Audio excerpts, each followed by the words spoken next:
The mobile gaming space is a wretched hive of scum and villainy, and they're creeping into regular games yet again. According to the Wall Street Journal, marketers are putting TV ads in video games played on console, an experiment in trying to reach a younger audience who are watching ever less traditional TV. Because of the coronavirus, marketers aren't able to advertise on live sports anymore, so now they're targeting video games. Oh wait, it's not advertisements, it's surprise cutscenes.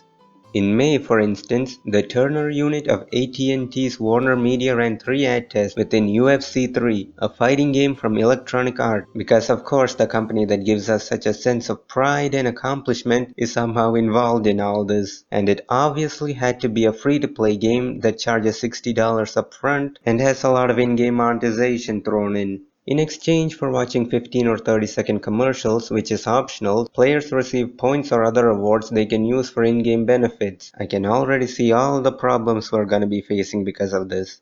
That makes the ads less intrusive, said Dave Morgan, chief executive and founder of Simulmedia. Executives involved in the test acknowledged the risk of alienating gamers, but added that they have shown a willingness to accept ads in exchange for rewards. It's important that marketers run ads that speak to the audience they are trying to reach. Speaking of alienating gamers, anyone remember Dead Space 3, the game that launched with a cash shop and microtransactions, saying that mobile gamers expect excessive microtransactions and will gladly pay for them in mobile games, therefore PC and console games need to include them as well. The game was successfully monetized to milk more money from the franchise on behalf of the evil overlord whose greed knows no limit, and we all know the fate of the Dead Space franchise and the studio behind it. Now back to the present. The most fundamental piece is we have to create an ad experience that gamers accept. Maybe they won't love it, but at least they can say, yeah, for a couple of points or a battle shield, I'll watch an ad. What is this, a free-to-play mobile game? What's next? Watch 20 ads in order to get a loot box with a 0.5% chance to get an ultra rare item that takes 48 hours to craft, where you have to watch even more ads to speed it up? How about not wasting our time by making the game grindy in order to nickel and dime us? Let's say we allow them to place these ads in $60 AAA games. Now what? What changes?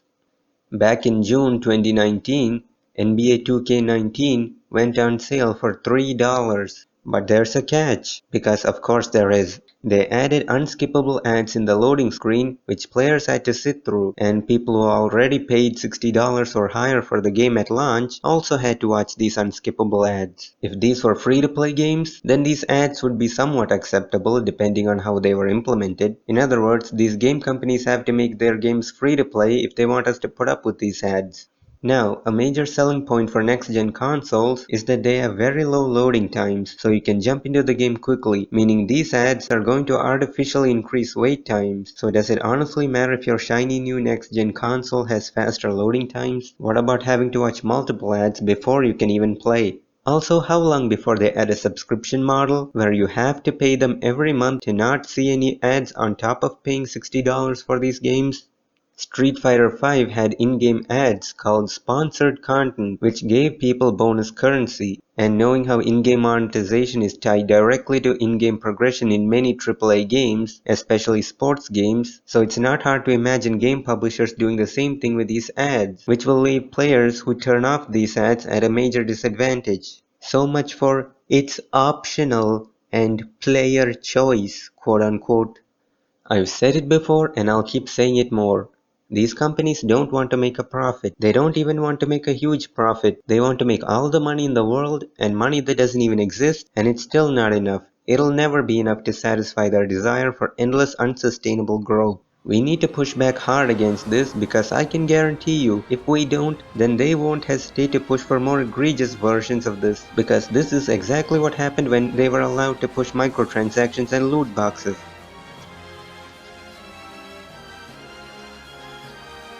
That's my 2 cents on this matter, and thank you for watching.